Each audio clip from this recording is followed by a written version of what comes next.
So guys, for this effect, I will need the help of two cards, which are the King of Spades and the King of Clubs, the two black kings, which will just start on the table for now. Before we go back to them, just touch any card that you like as a selection. For example, here, the Six of Hearts. Please do not forget your card as it goes into the center. We can give these cards some more quick cuts and maybe a shuffle, just to make sure that we lose track of where your card is. Now, my goal is turning your selection invisible. And with snap, it already happened. Now I take your invisible card out of the pack, as you can clearly not see, and place it just in between the kings, like that. The moment I touch the kings, one card turns visible in between them, and that card is obviously not any card, it is your Six of Hearts.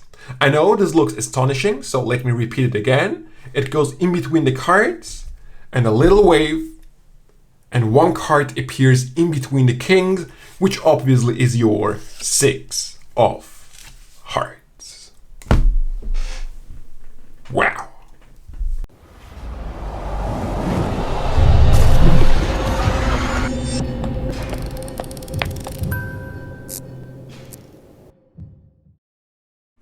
So guys, let's learn this very cool looking visual sandwich effect, right? It consists of two steps that I'm sure you will love to do. If you liked the video, as always, let me know by leaving a huge thumbs up on this video right now before we start with the explanation, along with comments in the comment section and a completely free subscription on the channel. Unfortunately, a lot of you are watching without doing so, so please go ahead and consider subscribing.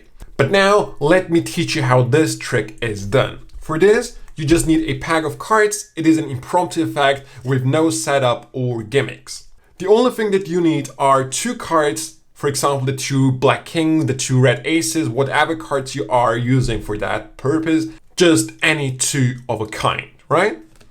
Now you will start by introducing these two cards to your audience. And you do that by just turning them around.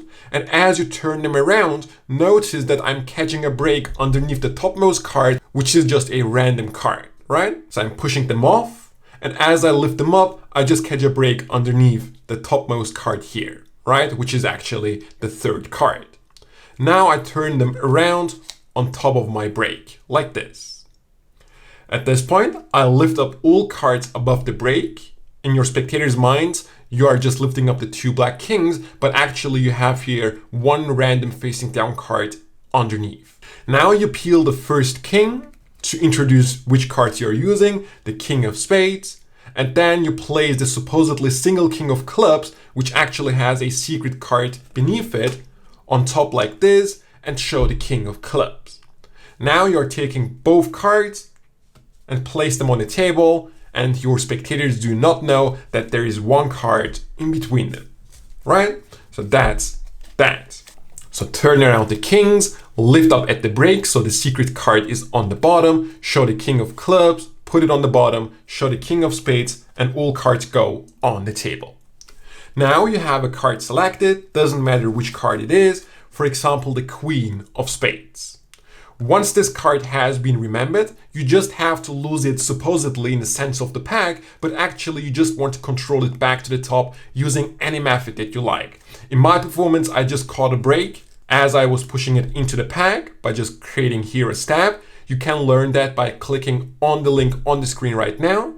And then I just did a double undercut to get it to the top of the pack. You can use any control that you like. Right? So at the end, you have your Queen of Spades or whichever card has been selected on top of your deck. At this point, I'm introducing this idea of turning the card invisible, right? So I snap my finger, I say it is invisible, I take it out, I show it to them, get a laughter, hopefully, and then I say I'm gonna place it in between the kings. Now to turn it visible, you supposedly just have to touch the kings. But actually what is happening is the following. Your hand comes on top of the kings, and as you turn it around, this part of your hand, right, the side where your pinky is gonna contact the topmost king. And because it is contacting the King of Spades, as you're turning it around, this part of your hand will push the king to the side, revealing the card beneath it, right? So in exposed view, it would look something like this. It touches the card, and as you turn your hand around, it pushes the king to the side, revealing the card in the middle. Of course, your hand is gonna cover the card before it is being revealed so that the spectators see it when you move your hand back, right? So you're here in slow motion, you push the king to the side as your hand covers the facing down card, and when you lift it up, it is there, right? The only thing that you have to take care here is the timing so that you do not reveal the card in between prematurely, right? So you have to find the perfect timing for yourself, and also make sure that you do not push the king to the side too much that it is visible that you're doing something, right? It should be just a very subtle movement of the king of spades so that they know nothing has moved, but still one card appears in between them. So this is just something that you have to play around with for yourself. Now you lift these 3 cards up, and as you lift them up, you just catch a break underneath the topmost card, which is the actual selection, right here, the queen of spades. Now that you have your break, you will move these cards on top of the pack, and you have the perfect motivation for that because you want to square them up, right? So you bring your hands together to square them up. As you square them up, what happens is the following. You square the cards up, and as you lift them up, you lift up at the break, meaning you are not only lifting up the 3 cards you just showed, but you also pick up the topmost card of the deck, right? So you're here, and as you lift them up, watch this, you lift up at the break, taking the actual selection along with the cards. Now you're gonna say, it is not a card that is in between the kings, it is your selection. And as you're saying so, you peel the king of spades. Now do you see this facing down card? To show what this card is, you are just turning around the whole pack, showing it is the queen of spades, which is their selection. And in their mind, this makes perfectly sense because you have facing up kings, a facing down card. So when you turn it around, this only can be the selection. But actually, if you think about it, it doesn't make any sense because to show this card, you would need to take it out and then show it because there is one king beneath it. But because this is just a fluent motion, you're talking to your spectator, it is a quick movement, so it gives the illusion of this really being the queen of spades, even though it is just a completely indifferent card.